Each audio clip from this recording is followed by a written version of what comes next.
చేరికుడు వచ్చిన మీ అందరికీ మన ప్రభుని యేసుక్రీస్తు నామమున వందనాలు చెల్లిస్తున్నాను. సమయంలో మీ పక్కన వారికి కూడా వందనాలు చెల్లించండి, పక్కన వారికి కూడా వందనాలు చెప్పండి. వెరీ గుడ్, మంచిది. సమయంలో మరి ఇంతవరకు చక్కగా పాటలు పాడి ప్రభు నామాన్ని గణపరుచున్నాం. కీర్తన భాగం ద్వారా దేవుడు మహిమ తెచ్చుకుని ఉన్నాడు. కొద్ది నిమిషాలు వాక్యాన్ని మనము చూద్దాం. పరిశుద్ధ గ్రంథం అనే బైబిల్ నుంచి కీర్తనల గ్రంథము, పరిశుద్ధ గ్రంథం బైబిల్ నుంచి 126వ కీర్తన 5వ వచనాన్ని చదువుకుందాం. కన్నీళ్లు విడుచుచు విత్తువాడు సంతోషగానముతో పంట కోసెదరు. పిడికెడు విత్తనములు చేత పట్టుకొని ఏడ్చుచు పోవు విత్తువాడు సంతోషగానము చేయుచు పనులు మోసుకొని వచ్చును.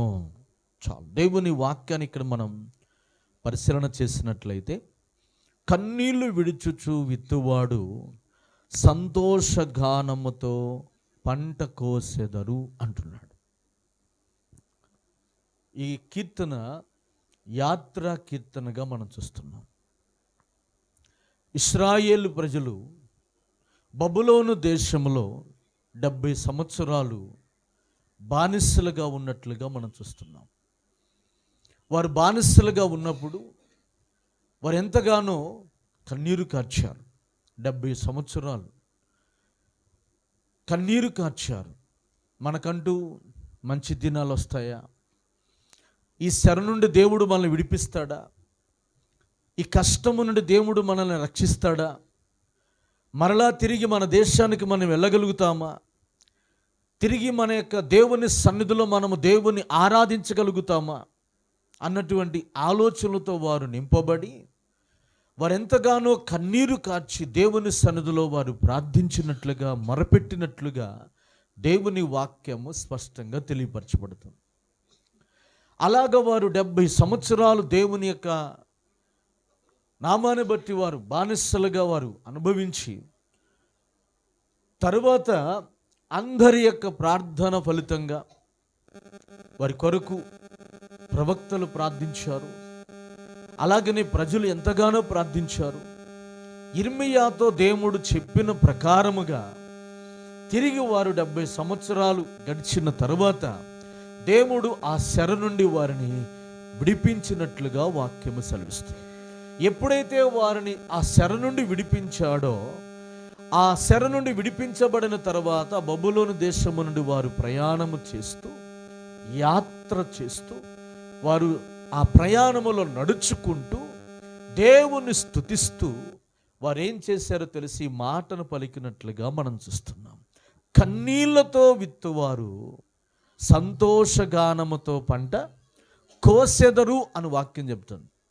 దేవుని నామాన్ని బట్టి మనం చూసినట్లయితే, ఆ యొక్క సియోనుకు తిరిగి వచ్చిన వారిని యెహోవా చెరలో నుండి రప్పించినప్పుడు వారు అంటున్న మాట, రెండవ వచనం, మనము కనిన వారి వలె ఉంటిమి, మన నోటి నిండా నవ్వు ఉండెను అంటాడు.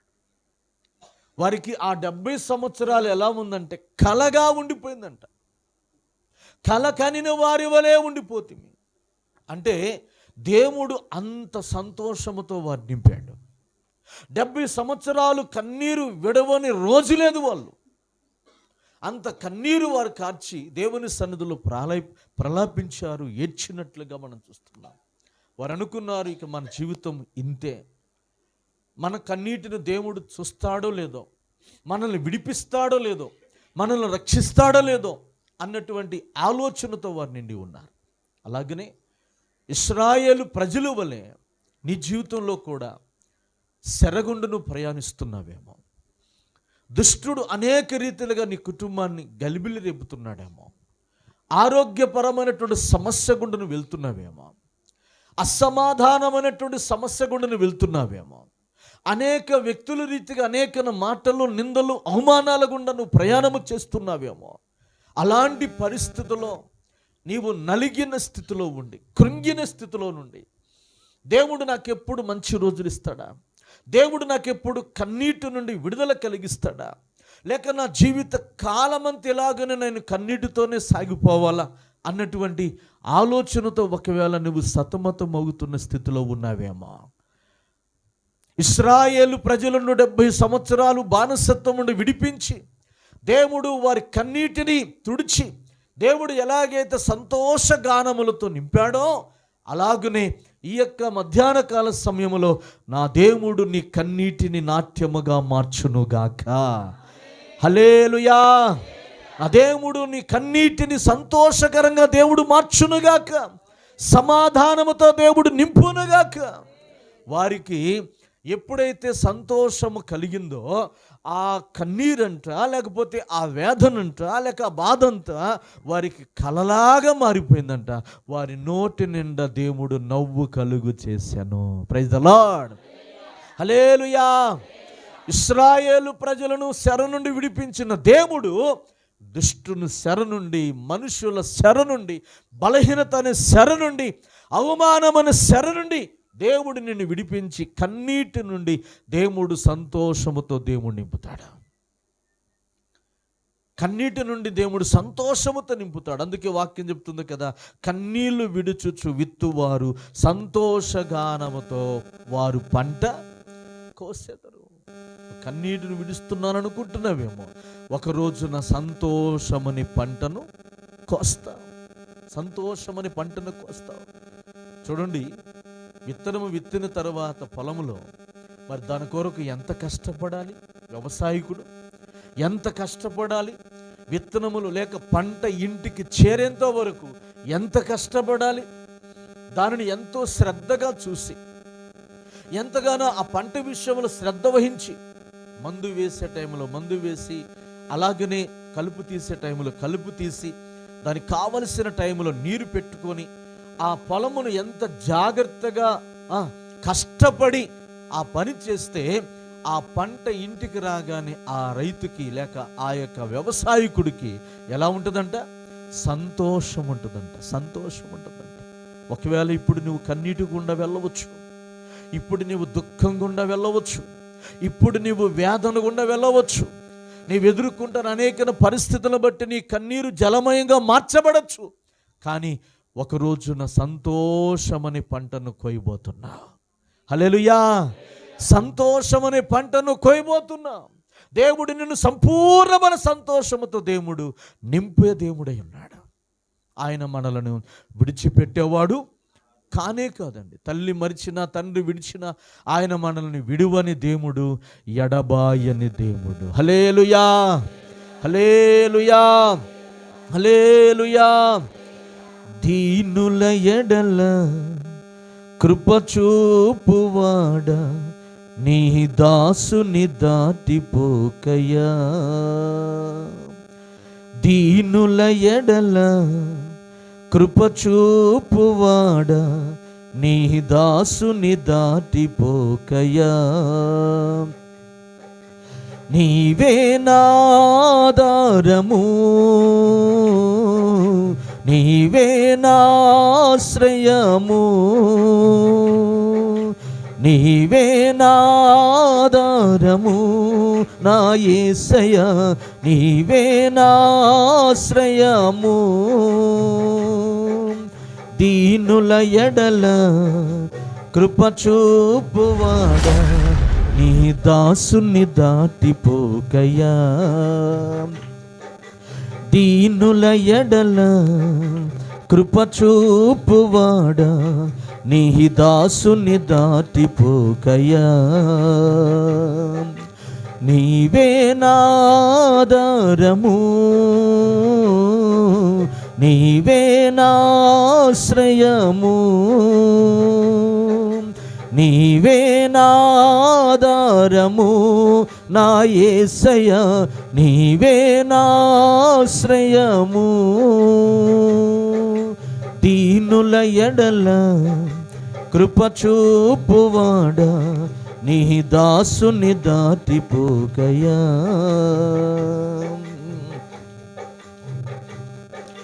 విరిగి నలిగి నేను ఉన్నానయ్యా, ఎదకోతతో నిన్నే చేరితినయ్యా, విరిగి నలిగి నేను ఉన్నానయ్యా. ఎదకోతతో నిన్నే చేరితినయ్యా, అమ్మలాగా ఆదరించే దేవుడవు, అనాథగా నన్ను విడువని దేవుడవు. అమ్మలాగా ఆదరించే దేవుడవు, అనాథగా నన్ను విడువని దేవుడవు. నీవే నా ఆధారము, నీవే నా ఆశ్రయము, నీవే నా ఆధారము నా యేసయ్యా, నీవే నా ఆశ్రయము. దీనుల ఎడల కృప చూపువాడా, నీ దాసుని దాటిపోకయా. దీనుల ఎడల కృప చూపువాడా, నీ దాసుని దాటిపోకయా. నీవే నా ఆధారము, నీవే నా ఆశ్రయము, నీవే నా ఆధారము నా యేసయ్యా, నీవే నా ఆశ్రయము. దీనుల ఎడల కృప చూపువాడా, నీ దాసుని దాటిపోకయా. హల్లెలూయా, హల్లెలూయా.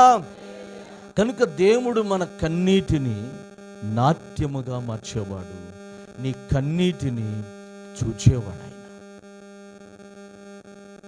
ఒకవేళ నువ్వు ఇప్పుడు ఏడుస్తున్నావేమో, దేవుడు సంతోషముతో నింపే రోజు ఒక రోజు రాబోతుంది. అందుకే ప్రభువునటువంటి యేసుక్రీస్తు మాట్లాడుతున్న మాట చదవండి. యోహాను రాసినటువంటి సువార్త 16వ అధ్యాయము 20వ వచనం చదువుకుందాం. యోహాను రాసిన సువార్త. మీరు ఏడ్చి ప్రలాపింతురు కానీ లోకము సంతోషించు. మీరు దుఃఖింతురు గాని మీ దుఃఖము సంతోషమగునని మీతో నిశ్చయముగా చెప్పుచున్నాను. స్త్రీ ప్రసవించినప్పుడు ఆమె గడియ వచ్చును గనుక ఆమె వేదన పడును.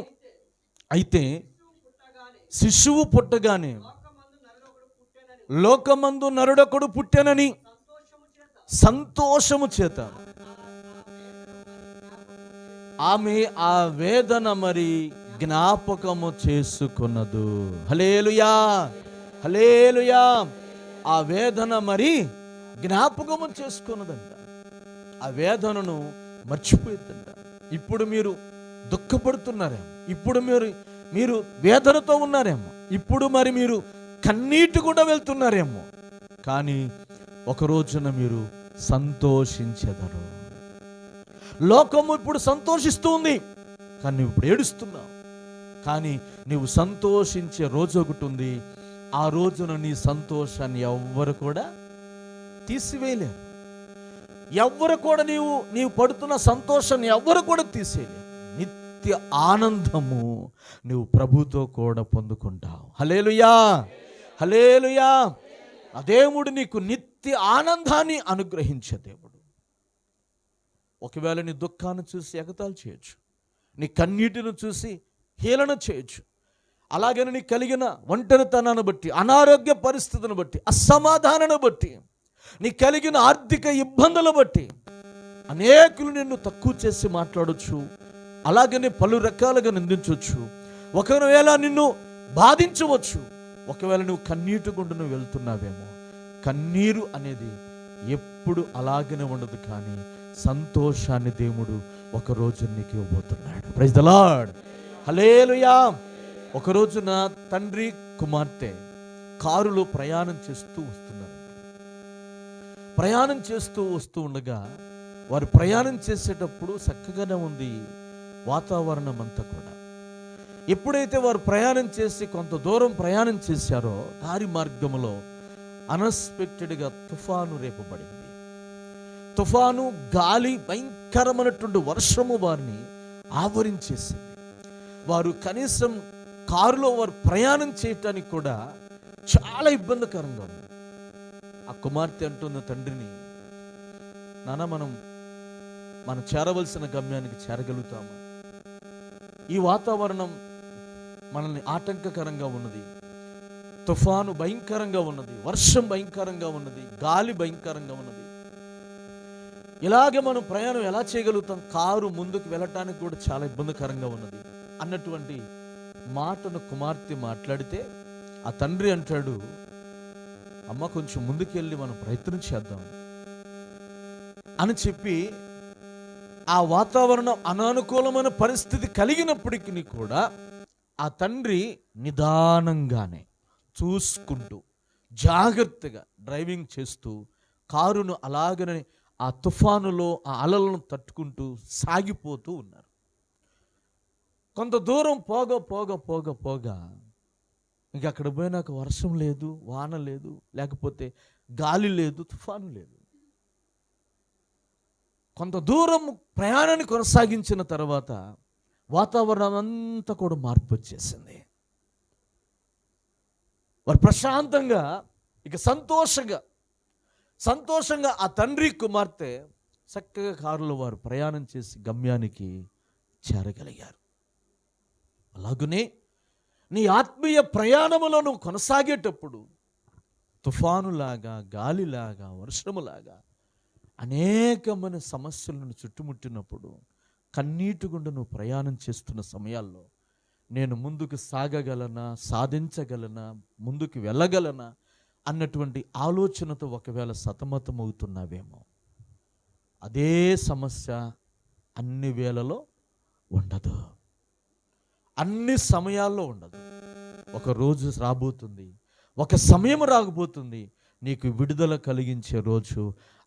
ఆ రోజును నా దేవుడు నీకు అనుగ్రహించునుగాక. ఆమేన్, హల్లెలూయా. నీ కన్నీటిని చూసేవాడాయన, నీ కన్నీటిని నాట్యముగా మార్చేవాడాయన, నీ పరిస్థితులను ఆయన మార్చే దేవుడు. బైబిల్ గ్రంథములో అనేకుల కన్నీటిని దేవుడు సంతోషముతో నింపాడండి.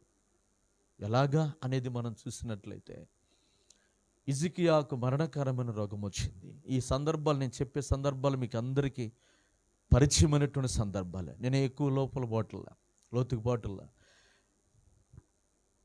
నేను చదివించట్లా, జ్ఞాపకం చేస్తాను. జస్ట్ మీకు అలా జ్ఞాపకం చేసి నా మాటలను ముగిస్తాను. దేవుని నామాన్ని బట్టి ఇక్కడ మనం చూసినట్లయితే హిజ్కియాకు మరణకరమైనటువంటి రోగం సంభవించింది. యెషయా ప్రవక్త వచ్చి, ఇదిగో నువ్వు మరణించబోతున్నావు, నీ ఇంటిని చక్కబెట్టుకోమని తెలియచేసినట్లుగా మనం చూస్తున్నాం. ఆ సమయంలో హిజ్కియా ఏం చేశాడండి?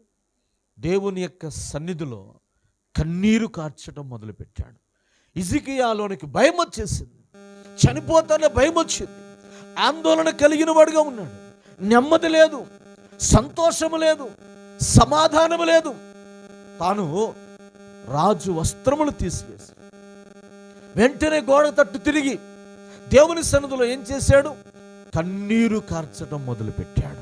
హల్లెలూయా. కన్నీరు కార్చడం మొదలుపెట్టాడు. దేవుని సన్నిధిలో కన్నీరు విడచటం మొదలుపెట్టాడు.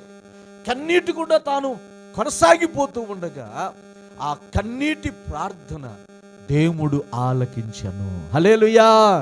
హిజ్కియా కన్నీటిని దేవుడు చూశాడు. భయముతో, ఆందోళనతో, కలవరముతో, దిగులుతో, వేదనతో ఉన్నటువంటి రాజైనటువంటి హిజ్కియా, ఇక నేను మరణిస్తానేమో, లేకపోతే మరణము కూడా నేను వెళ్ళాల్సి ఉంటుందేమో, సమస్తాన్ని విడిచిపెట్టి వెళ్ళాల్సి ఉంటుందేమో, మరి దేవుడు నాకు ఆయుష్ ఇస్తాడా, ఆరోగ్యం ఇస్తాడా అన్నటువంటి ఆందోళనతో నింపబడిన వాడే దేవుని సన్నిధిలో కన్నీరు కార్చడం ప్రారంభం చేశాడు. హిజ్కియా కన్నీటిని దేవుడు చూశాడు. ఆమేన్, హల్లెలూయా. హిజ్కియా కన్నీటిని దేవుడు చూసి ఏం చేశాడండి? దేవుడు హిజ్కియాకి సంతోషాన్ని ఇచ్చాడు. ఎలాగా? 15 సంవత్సరాలు ఆయుష్నిచ్చి హిజ్కియాను సంతోషపరిచెను. Praise the lord. నమ్మిన వారు గట్టిగా చప్పలగొట్టి ప్రభువుని గనపరచుదాం. సంతోషముతో దేవుడు నింపాడు, ఆయుష్ను అనుగ్రహింపచేసి సంతోషాన్ని నింపాడండి. 15 సంవత్సరాలు చనిపోతాడని చెప్పినటువంటి హిజ్కియాకి 15 సంవత్సరాలు ఆయుష్నిచ్చి దేవుడు తనను సంతోషముతో దేవుడు నింపినట్లుగా మనం చూస్తున్నాం. కారణం ఏంటంటే అతడు కన్నీటితో దేవుని సన్నిధిలో ప్రార్థనలో గడిపాడు. కన్నీటి ప్రార్థనలో గడిపాడు, కన్నీటితో విత్తనములు విత్తాడు. కానీ ఏ పంట కోసాడు?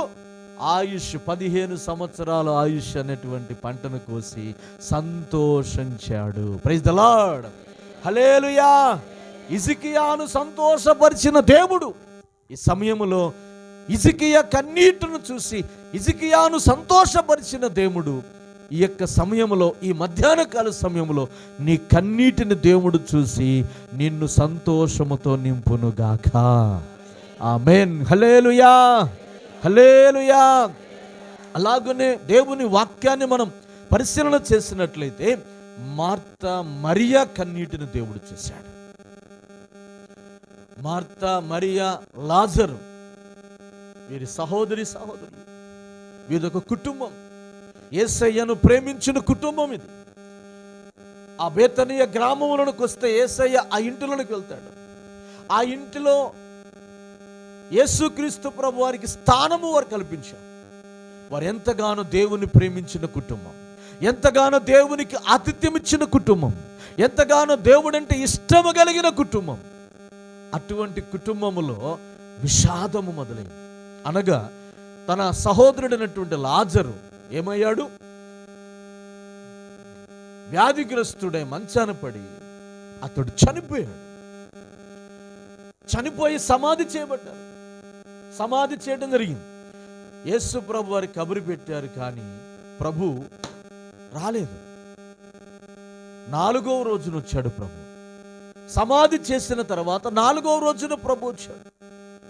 అప్పుడు వారు ఎప్పుడైతే వ్యాధిగ్రస్తుడై ఉన్నాడో అప్పుడు నుండి కూడా వారు దేవుని సన్నిధిలో కన్నీరు కారుస్తూనే ఉన్నారు. దేవుడు వారి యొక్క కన్నీటిని వారు కన్నీరు కారుస్తూనే ఉన్నారు దేవుని సన్నిధిలో. కానీ తన సహోదరుడిని వారు దక్కించుకోలేకపోయారు. అతడు కాస్త చనిపోయాడు. సమాధి చేశారు. 4వ రోజున ప్రభు వచ్చాడు. కబరి పెట్టాము, ఆయన రాలేదు. ఇప్పుడు చనిపోయిన తర్వాత, అంతా అయిపోయిన తర్వాత ఇప్పుడు వస్తే ఆయన దగ్గరికి పోయిన ఏం ప్రయోజనము అని అనుకోలే వాళ్ళు. వారు ఏం చేశారండి? ఎప్పుడైతే మరియకు ప్రభు వచ్చాడని సంగతి తెలిసిందో వెంటనే ఏం చేసింది? ఆమె పరిగెత్తుకుంటూ వెళ్ళి ఆయన దగ్గరికి వెళ్ళి కన్నీరు కార్చి ఏడ్చెను. మరియ కన్నీటిని దేవుడు చూసి ఆయన కూడా ఆత్మలో మూలుగుచు ఆయననే దుఃఖపరిచే స్థితికి, తన కన్నీటిని దేవుడు చూసి ఆయన కూడా బాధపడే స్థితికి ఆమె కన్నీళ్లు మార్చబడ్డాయి. ఆయన హృదయాన్ని కదిలించిన ఆమె కన్నీరు. అలాగనే యొక్క సమయంలో నీ కన్నీరు దేవుని కదిలిస్తున్నాయి. ఒక రోజున దేవుడు నీ కన్నీటికి విలువ కట్టి దేవుడు ప్రతిఫలం ఇస్తాడు. ఆమేన్. హల్లెలూయా. ఆమె కన్నీటిని దేవుడు చూసి ఏం చేశాడు? ఆయన కూడా ఆత్మలో మూలిగి సమాధి దగ్గరికి వెళ్ళి ఏ సమస్యను బట్టి తమకు ఆధారమైనటువంటి తన సహోదరుడిని కోల్పోయి మగదిక్కు లేక ఆధారము లేక ఇద్దరు స్త్రీలు ఎంతగానో ప్రలాపిస్తున్నారు, ఎంతగానో వారు ఏడుస్తున్నారు, ఎంతగానో కన్నీరు కారుస్తున్నారు. ఇక మనకు దిక్కెవరు, మనకెవరు, అండెవరు అన్నటువంటి అభిప్రాయంతో వారు బాధపడుతూ ఉండగా వారి కన్నీటిని దేవుడు చూసి ఏం చేశాడు? చనిపోయినటువంటి లాజరు దగ్గరికి, సమాధి దగ్గరికి వెళ్ళి లాజరు బయటికి రమ్మని కేక వేయగానే చనిపోయినటువంటి లాజరు బ్రతికి వచ్చాడు. వారిని దేవుడు సంతోషముతో నింపాను. హల్లెలూయా, హల్లెలూయా, హల్లెలూయా. ఆ యొక్క మరియా, మార్త కన్నీటిని దేవుడు చూసి వారు కన్నీళ్లతో విత్తగా సంతోషమని పంటను వారు కోసుకున్నారు. అనగా ఎవరు కొరకైతే వారు కన్నీరు కారుస్తున్నారో, వారికున్న ఆధారము ఎవరైతే వారు కోల్పోయారో, ఆ ఆధారాన్ని దేవుడు మరలా అనుగ్రహించి వారిని సంతోషముతో దేవుడు నింపాను. హల్లెలూయా. వారిని దేవుడు సంతోషముతో నింపాడు. వారిని సంతోషముతో నింపి వారు కోల్పోయినటువంటి తన సహోదరుడిని తిరిగి మరల వారికి అనుగ్రహించాను. ఏదైతే నువ్వు కోల్పోయావో, ఏదైతే నువ్వు పోగొట్టుకున్నావో, ఎవరి మధ్యలో అయితే నువ్వు అవమానపరచబడ్డావో, వాళ్ళ మధ్యలో దేవుడు నిన్ను తలగా నిలబెట్టువాడు. ఆమేన్. హల్లెలూయా. నీ కన్నీటిని నాట్యముగా మార్చువాడైనా, నువ్వు కన్నీళ్లతో విత్తితే సంతోషమైన పంటతో దేవుని సన్నిధిలో నువ్వు కోస్తావు. నీ కన్నీటిని దేవుడు చూస్తున్నాడు. మార్తా మరియ కన్నీటిని దేవుడు చూసి వారిని దేవుడు సంతోషముతో నింపినట్లుగా వాక్యము సెలవిస్తుంది. అర్థమవుతుందా? హిజ్కియా కన్నీటిని చూసి 15 సంవత్సరాల ఆయుష్ నుంచి సంతోషముతో నింపాడు. ఇక్కడ ఆధారాన్ని కోల్పోయినటువంటి తమ సహోదరుడి విషయమై దేవుడు ఆ సహోదరుడిని బ్రతికించి వారిని సంతోషముతో దేవుడు నింపాడు. అలాగనే మరొక సందర్భాన్ని మనం చూసినట్లయితే అరణ్యములో హాగరును దేవుడు చూశాడు. హాగరు కన్నీరు కారుస్తుంది. గమనించాం, ఈమె ఐగుప్తీయురాలు. ఐగుప్తు నుండి సరగా దాసీగా ఇతను అబ్రహాము తీసుకొచ్చాడు. ఇంటిలో పని మనిషిగా ఉన్నాను. మరి ఆమెను భార్యగా స్వీకరించాడు. మరి ఆమె గర్భవతి అయింది, కుమారుని కనటం జరిగింది. కొన్ని దినాలు గడిచిన, కొంతకాలం గడిచిన తర్వాత శారా గర్భాన్ని దేవుడు తెరిచిన తర్వాత శారా ఏం చేసింది? హాగరును పంపించేయమని చెప్పింది. అబ్రహాముకి చాలా బాధ కలిగింది. చాలా బాధ కలిగింది. పంపించడానికి చాలా బాధ కలిగి దేవుడికి మొరపెడితే దేవుడు అన్నాడు, శారా మాట వినమని చెప్పాడు. శారా మాట వినమని చెప్పిన ప్రకారంగా అబ్రహాము దేవుడు మాటకు లోబడి, చూడండి, దేవుడి మాట కూడా కొన్నిసార్లు కఠినంగానే ఉంటుంది. చేర్చుకున్నటువంటి భార్యను కుమారుడు కూడా కలిగాడు. వాళ్ళను పంపించేటువంటి ఎంత బాధ ఉంటుంది. ఆ బాధనంతటను తట్టుకున్నాడు అబ్రహాము. కేవలము దేవుడు మాటకు లోబడ్డాడు. కేవలము దేవుడు మాటకు లోబడ్డాడు అబ్రహాము. అలాంటి సమయంలో హాగరు చేర్చుకున్న వ్యక్తి తన చేతులతోనే తాను సాగనంపుతుంటే ఎంత వేదనకు గురై ఉండదో ఒకసారి ఆలోచించి. అబ్రహాము నాకు అండగా ఉంటాడు, నాకు ఆధారంగా ఉంటాడు, ఈ ఆస్తంతటికి నా కుమారుడే వారసుడిగా ఉంటాడని హాగరు ఎన్ని కలలు కందో, ఎన్ని ఆశలు పెట్టుకుందో, ఎంతగా ఎదురు చూసిందో, ఆశలన్నీ కూడా ఒక్కసారిగా అడగారిపోయింది, నిరాశగా మారిపోయింది. ఆశలన్నీ విఫలమైపోయినాయి. మరి ఆ బాధ అంతటి కూడా తన హృదయంలో గూడుగట్టుకుని దుఃఖముతోటి, వేదనతోటి తాను బయలుదేరి తన బిడ్డను తీసుకుని వెళ్తూ ఉన్న అరణ్యంలో పడి తీసుకెళ్ళిన ఆహారం అయిపోయింది, నీళ్ళ తిత్తులో ఉన్న నీళ్లు కూడా అయిపోయినాయి. బిడ్డ దాహం కోసం ఏడుస్తున్నాడు. ఆ దాహమును తీర్చడం కొరకే ఆ అరణ్యములో అంతా కూడా వెతికింది హాగరు. ఎక్కడ కూడా నీటి సుక్క లేదు. అలాంటి సమయంలో ఒక ప్రక్క చేర్చుకున్న వ్యక్తి, చేరదీసిన వ్యక్తి విడిచిపెట్టాడన్నటువంటి బాధ తన కడుపు కోతతో నింపబడి ఉన్నది. మరొక ప్రక్క ఆధారమైనటువంటి తన బిడ్డ కొరకే బతుకుదామన్నటువంటి ఆశతోటి తన ప్రయాణాన్ని కొనసాగిస్తూ ఉండగా బిడ్డ కాస్త దాహము చేత చనిపోయే పరిస్థితి వస్తే ఇటు సావాలో బ్రతకాలో తెలియక, ఏ నిర్ణయం తీసుకోవాలో తెలియక కన్నీటిగుండా తాను ప్రయాణం చేస్తూ ఏమి చేయాలో తోసక దిక్కు తెలియని పరిస్థితుల్లో అరణ్యములో పడి ఆ కుమారుడిని ఆ అరణ్యములో ఆ పొద కింద పండబెట్టి, ఆ పొద కింద వదిలిపెట్టి కొంచెం దూరమున కూర్చొని ఎలుగెత్తి ఏడుస్తుంది హాగరు. ఆమె మొర్ర వినేవారు ఎవ్వరు లేరు ఆ అరణ్యములో. ఆమె బాధను తీర్చేవారు ఎవరు లేరు అరణ్యములో. ఆమె దాహమును తీర్చేవారు ఎవరు లేరు అరణ్యములో. ఆ బిడ్డను ప్రాణాన్ని బతికించేవారు ఎవరు లేరు అరణ్యములో. ఏమి చేయలేని దిక్కు తోసని పరిస్థితిలో ఆమె పడి ఉండగా దేవుడు ఆమె కన్నీటిని చూశాడండి. హల్లెలూయా, హల్లెలూయా. అరణ్యములో ఉన్నటువంటి హాగరు కన్నీటిని దేవుడు చూసి పిల్లవాని మొర్ర విని దేవుడు తన దూతను పంపించాడు. దేవుని దూత వచ్చి మాట్లాడుతున్నాడు, హాగరు నీకేమొచ్చింది, ఏడుస్తున్నా? నేను లేననుకున్నావా? నేను చూడట్లేదు అనుకున్నావా? నీ మొర్ర నేను వింటలేదు అనుకుంటున్నావా? నీ బాధ నేను చూడట్లేదు అనుకున్నావా అని ఇన్ని అర్థాలుండే నీకేమొచ్చిందన్న మాటలో. మనం కూడా అంటుంటాం, పిల్లోడు ఏడుస్తున్నప్పుడు నీకేమొచ్చిందిరా ఏడుస్తున్నామంటాం. అట్లాగనే దేవుడు కూడా ఇక్కడ హాగరని ఏమంటున్నాడండి, ఏమొచ్చింది నువ్వు ఏడుస్తున్నావు, ఏమైందని నువ్వు ఏడుస్తున్నావు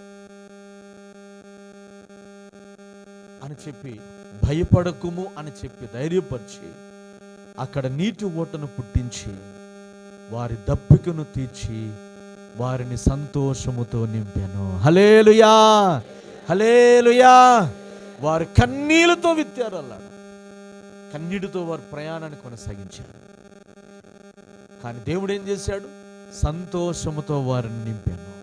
వారి కన్నీటిని దేవుడు చూసి, వారి కన్నీటిని దేవుడు చూసి సంతోషముతో వారిని నింపినట్లుగా దేవుని వాక్యము సెలవిస్తుంది. దేవుడు ఆ పిల్లవాని మొర్ర ఆలకించి ఇస్మాయేలును జ్ఞాపకం తెచ్చుకొని దేవుడు ఆశీర్వదించి గొప్ప జనముగా దేవుడు అతను చేశాడు. తను చేరదీసిన వాడు విడిచిపెట్టిన, ఆశ్రయం ఇచ్చిన కుటుంబం విడిచిపెట్టిన దేవుడు విడిచిపెట్టలేదండి. హల్లెలూయా. ఈ యొక్క మధ్యాహ్న కాల సమయంలో నీవు ఇష్టపడే వారిని విడిచిపెట్టుండొచ్చు. నీకు మాటలు అనేక రకాలుగా నీతో చెప్పి నేను నీకు తోడుగా ఉన్నానని చెప్పిన వారు విడిచిపెట్టవచ్చు.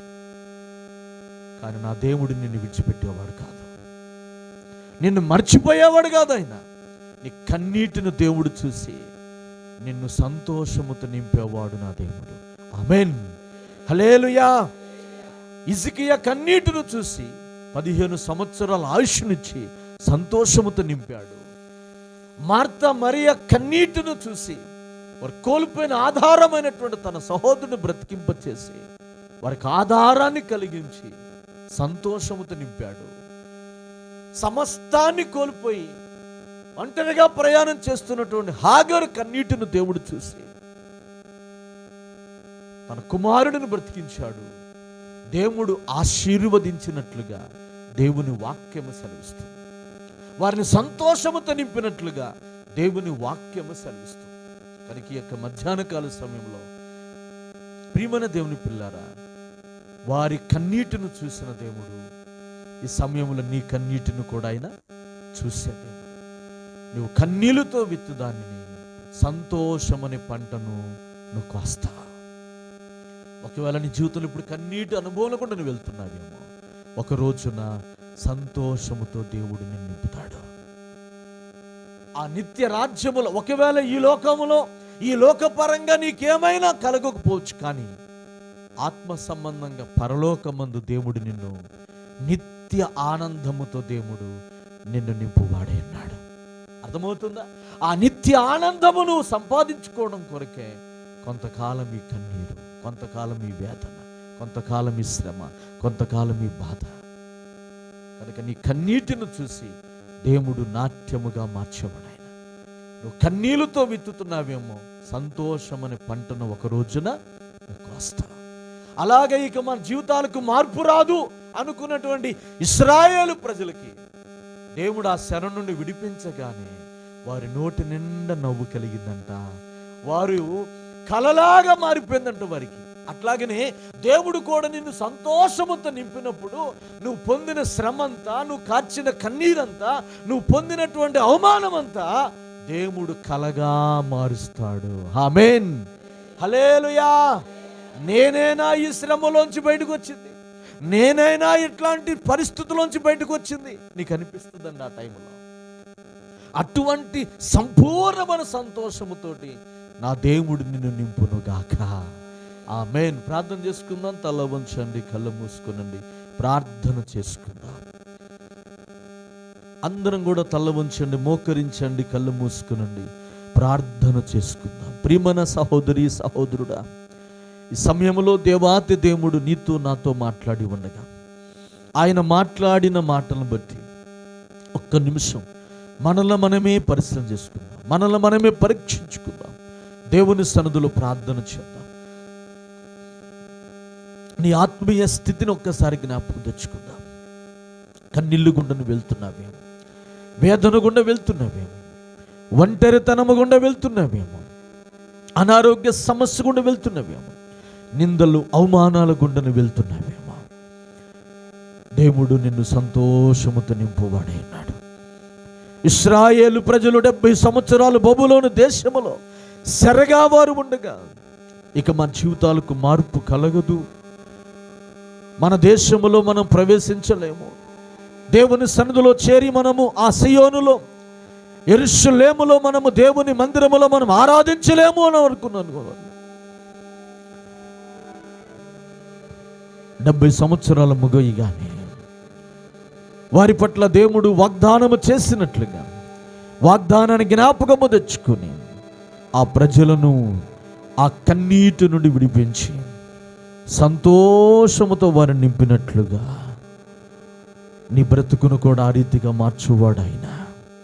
ఒకవేళ నువ్వు ఇప్పుడు ఏడుస్తున్నావేమో, లోకమంతా సంతోషిస్తుందేమో, నీతో పాటు ఉండేవారు సంతోషముతో ఆనందముతో ఉన్నారేమో, ఒకవేళ నువ్వు దుఃఖం గుండా కన్నీటి గుండా వేదన గుండా నువ్వు వెళ్తున్నావేమో, నా స్థితి మారుతుందా, నా బ్రతుకులో దేవుడు మార్పిస్తాడా, దేవుడు ఒకరోజు నాకు సంతోషాన్ని ఇస్తాడా అన్నటువంటి ఆలోచనలతో నీ జీవితంలో సతమతమవుతున్నావేమో, సహోదరి సహోదరుడా, నీ సంతోషాన్ని నాట్యముగా మార్చేవాడు నేను ఆరాధించే దేవుడు.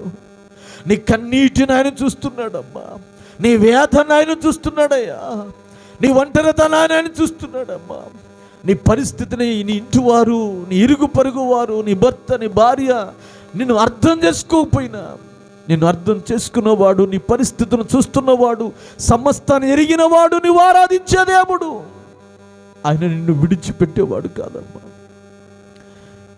ప్రసవ వేదన పడుతున్నప్పుడు స్త్రీ ఎంత వేదన పడుతుందో, ఒక బిడ్డను కనినప్పుడు ఎలాగైతే ఆ స్త్రీ పడిన వేదనంతా ఎలా మర్చిపోతుందో, నువ్వు వేదనంతా మర్చిపోయే రోజు ఒకరోజు రాబోతుంది.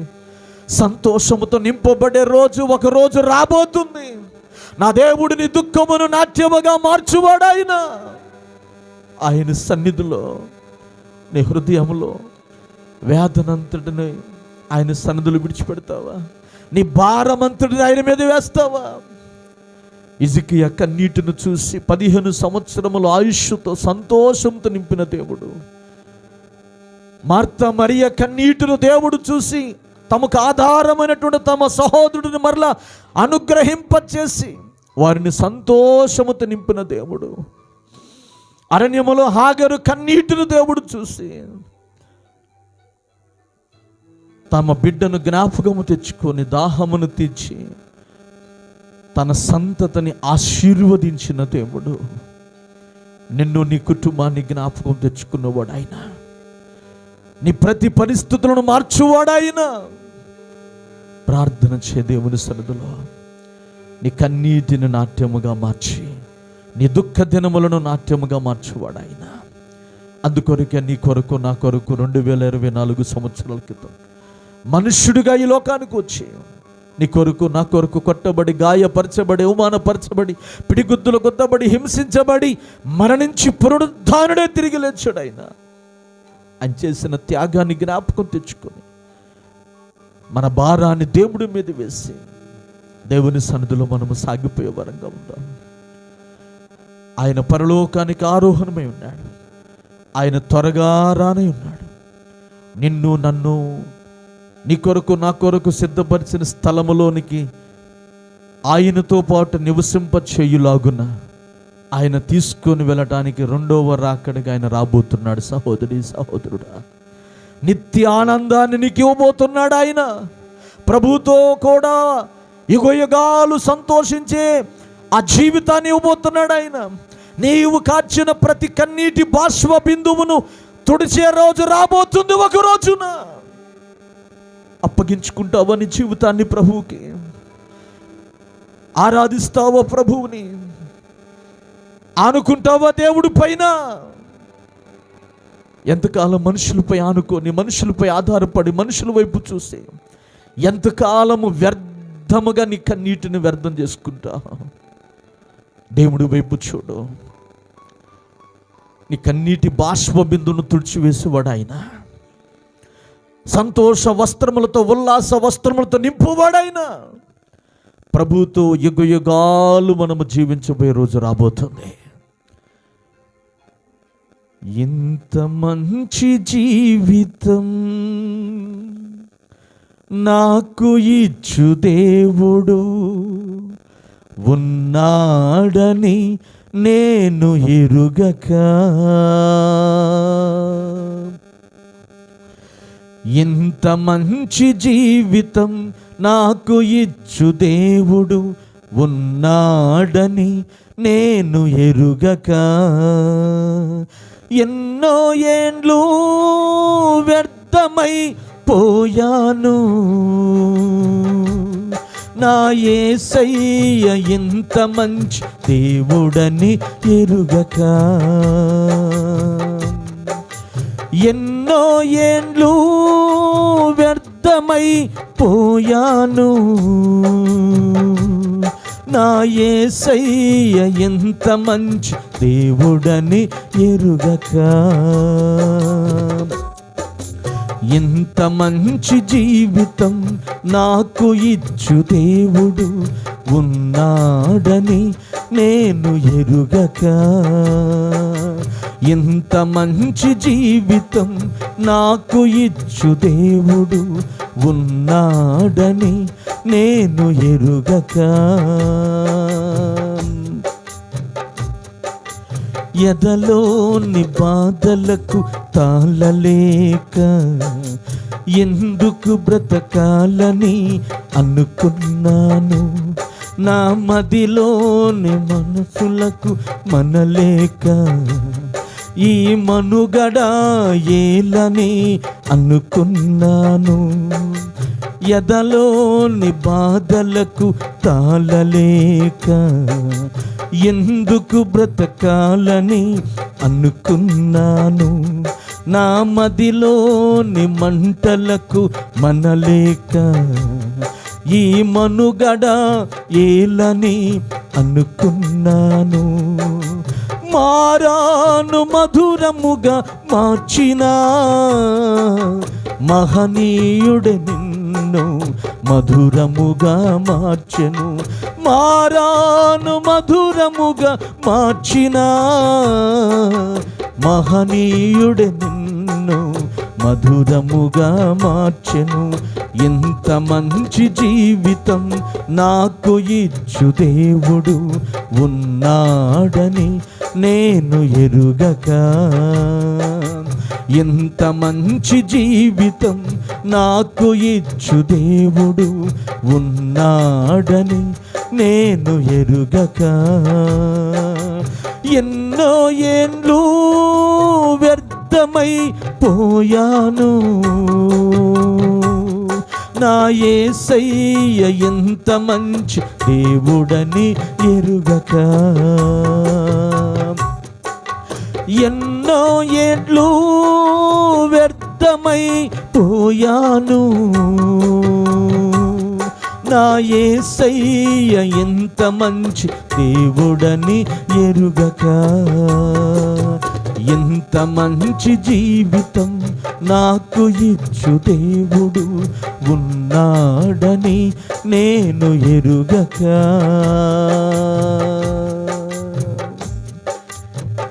ఎన్నో ఏండ్లు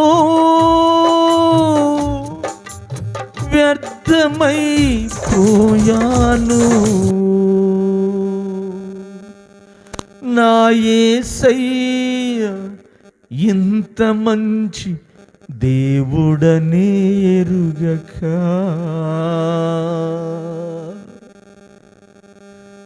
అయ్యా ఇంత మంచి దేవుడు నువ్వు ఉన్నావని ఎరుగక,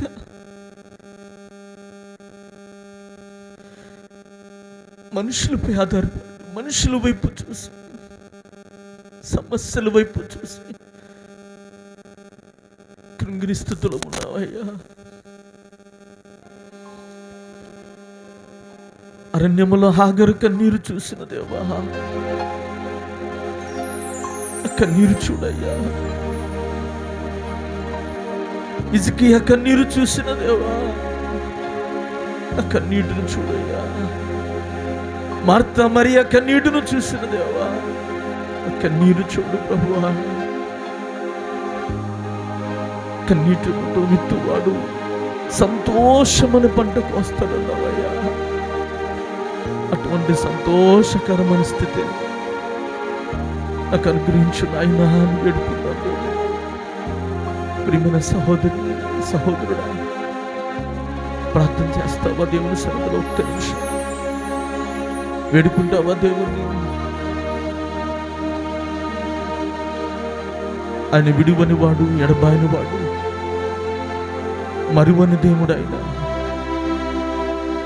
దేవుని సన్నిధిలో ఒక్క నిమిషం ప్రార్థన చేద్దాం. ప్రార్థనలు వేడుకుందాం.